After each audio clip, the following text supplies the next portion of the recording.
I'm Devin Williams, and this is In Spite Of. Last week, we told you about the Philbrook Museum and the Sneddon Mansion, two private homes that became public spaces for all Tulsans to enjoy. This week, it's a family affair. The Travis brothers built villas side by side to celebrate their new wealth. These places will later be known as the Tulsa Historical Society and the Tulsa Garden Center. Crystal Patrick tells us how it happened. Like many families at the beginning of the 20th century, the Travis brothers came to Tulsa to make their fortune in the oil fields. Beginning their lives as David and Samuel Rabinowitz, the Travis brothers changed their names when they immigrated from Lithuania, but they remained devout Orthodox Jews. After striking it rich, the brothers decided to build twin villas designed by Noble B. Fleming in what is now Woodward Park. David built the more opulent villa, now the Garden Center, while Samuel opted for a simpler style, now home to the Historical Society. The brothers would suffer financial setbacks that led them to sell their homes after just a few years. After changing hands many times over the decades, the villas would become the public spaces we now know today.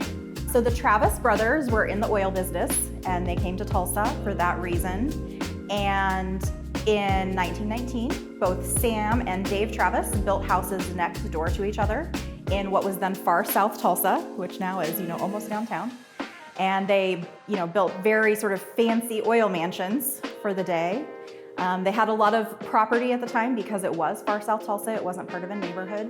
The Travis family that was in charge of building this mansion was the David Travis family, and they were of Jewish origin, Jewish heritage. And he originally landed from Lithuania in New York, and from New York made his way to Ohio, where he actually started out as a carpet salesman. And it was through that salesmanship that led him to selling oil leases and oil equipment. And that was really the avenue that got him to Tulsa, because obviously we were in the middle of our oil boom as well. And his brother Samuel had arrived prior to David's arrival. So that's how they made it to Tulsa. The other really interesting historical anecdote is that I did mention that they were Jewish, and the ballroom was actually where their synagogue met. They were originally members of the local synagogue, but actually broke off and began meeting in the ballroom of the mansion. And in the ballroom is a mikveh, which is a Jewish ritual bath. And it is one of the only ritual baths in a private residence in the city of Tulsa. And then the Travis family, they actually left Tulsa in the mid-20s and moved to California. So the family did not live in the house that they built for very long. And so then a series of other families lived in the house clear up until 1997, which is when the Historical Society acquired the property. And so one of the other families was the Charles Tibbins family. And then there was also the Fichtenberg family, which a lot of people in town remember as living here and have memories of coming over and, visiting their kids. In addition to the Travis family, they only lived here for 3 years. So they moved in 1920 and lived here till 1923. And then the whole family moved in and lived here until 1932. They were also, I believe, from oil money. And then the Sneddon family lived here. They moved in 1932, and Mrs. Sneddon lived here until she passed away until 1949. So we refer to this most commonly as the Sneddon Mansion because Mrs. Sneddon lived here the longest time. When the Fichtenberg family decided they were moving in 1997, the property was originally acquired by a developer, and the home was going to be torn down.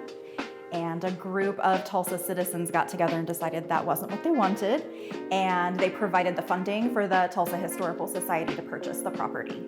The Tulsa Garden Center, we're a nonprofit organization, and we were incorporated in 1950. We met in a public library, we met in people's homes. And the Tulsa Garden Club ladies in 1954, they petitioned the city of Tulsa to purchase this Sneddon estate from W.G. Skelly. He was the fourth owner, but no one ever lived here from the Skelly family. So it was empty for 4 years from 1950 to 1954. So the Tulsa Garden Club ladies petitioned the city. Their mission is similar to ours, it's horticultural education, and they needed a larger space to provide educational classes. And so the city of Tulsa agreed. They purchased the property in 1954, and the Garden Center moved in. There there are many challenges to having a museum actually in any type of old building, but especially a home. Old buildings in general have their share of problems, whether it's leaking or they just aren't up to date. They aren't built with the same materials that a building might be built with today. One of the foremost aspects is, as you can imagine, when they built the residence, it was meant for a family, for a residence, and not for a commercial use. And since 1954, over these many years, there have been literally thousands and thousands of people that have come through the mansion. Whether it was 300 people in the auditorium for a veggie class by Barry Fugit, or whether it was a big wedding. We have lots of private events here and corporate events. And usually the way that the building is laid out is not the best for a museum either. And so usually there's lots of renovation done to, provide bigger spaces. So maybe taking walls out, which was what was done in part of the mansion here. But then also when we're going back and we're restoring areas of the mansion. So a couple years ago, down in the ballroom, which was the original synagogue with the Travis family. So we restored the hardwood floors, and they are the only original hardwood floors in the mansion. They're 100 years old. They're beautiful. When we restored them, they were beautiful. And all around the perimeter of the floor were these brass plates, vents, where they had a boiler system where the heat came up. So we took off all 77 of those brass plates. We had them refinished while we had the floors done. And then we were going to put them back, but we also, as we took the plates up, had to take up those original brass screws. And so we went to find new brass screws. Well, the original screws had slotted heads, and we could not find those. I mean, we're trying as hard as we can to go back to original, but we went ahead and went with Phillips head screws. just kind of random, but you can't tell, and the results were gorgeous, but finding some materials and those kind of things is a challenge. But one of the most interesting challenges is if you come to the mansion, you look around, the craftsmanship that was put into building this mansion 100 years ago. Finding that same level of craftsmen to repair, to reproduce some of the aesthetics, some of the architecture is also a real challenge. So we've done it, we're getting there, but it's really interesting to see just the level of work that was put into building this mansion. The original vault that the Travis family had built into the basement is still here. There was originally a third floor to the mansion, which is where the servants lived. That's where they had their rooms. That's no longer part of the structure. That's a mechanical room now, but there used to be, there was a big double staircase, but there was also sort of a secret hidden spiral staircase that went clear from the basement up to the third floor. We actually have very little related to any of the families who lived in the mansion here, other than we have some photos of what the house looked like, or we do have some photos of the Travis family. But we really haven't ever discovered anything that belonged to anyone. We always hope that someone will show up one day and they will have some items that belong to any of the families that lived here to share with us, or photos of when the families lived here. Probably the most interesting secret is in the library, which is a beautiful wooden room, wooden walls. It's one of the only gold leaf ceilings, I believe, in Tulsa. That gold leaf ceiling was restored in the 80s. But one of those wooden panels is a secret panel. So, the house was built, finished in 1920. Prohibition was happening around that time. So we can only surmise that secret panel that opens up to a hidden shelf might have been hiding some things. Well, historic homes, they have their own history. And so especially if you are a historical organization, then it's nice to be in a setting that is historical to go along with all of the information you're sharing with the public. There are several rooms that are more original than others, and one is the room we're standing in, which is the sunroom. There's also a library that has a lot of the original elements, and actually our archivist's office, which is in the basement, has one of the original fireplaces, and it's very interesting to look at. So those are probably my favorite places. The mansion was originally symmetrical, and I believe actually the brothers' mansion was symmetrical as well at one time. And on the south end, we have what we refer to as the south room, and it's beautiful windows all the way around that open, and it's cylindrical, so it's curved. And so there was a matching room on the north end of the house, and that was the breakfast nook because it came off of the kitchen.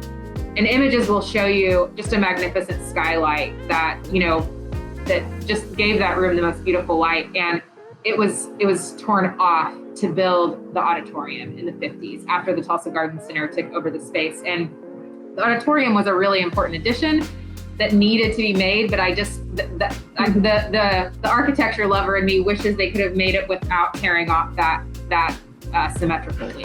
And so my favorite room is actually on the opposite end of the house from the husband's wing, if you will. So this is where the wife's bedroom was, and that's currently my office. And the reason it's my favorite room is not because it's my office, but because of what I can see when I look out the window. So this particular room overlooks the historic Tulsa Rose Garden. And I like to think, I guess, the Rose Garden was built as a WPA project in 1932. So I think that's right as the time Mrs. Sneddon moved into the home. And I like to think of her as, being able to look out and seeing all that construction happening. And over the last 4 years, the Rose Garden itself has gone under a restoration. And so kind of getting a bird's eye view of watching that play out and watching the beautification happen.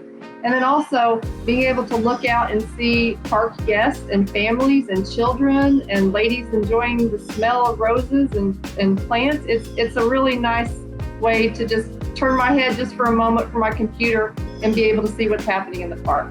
So my favorite room is that room. Tulsa has just great history in general, but I also love its architecture.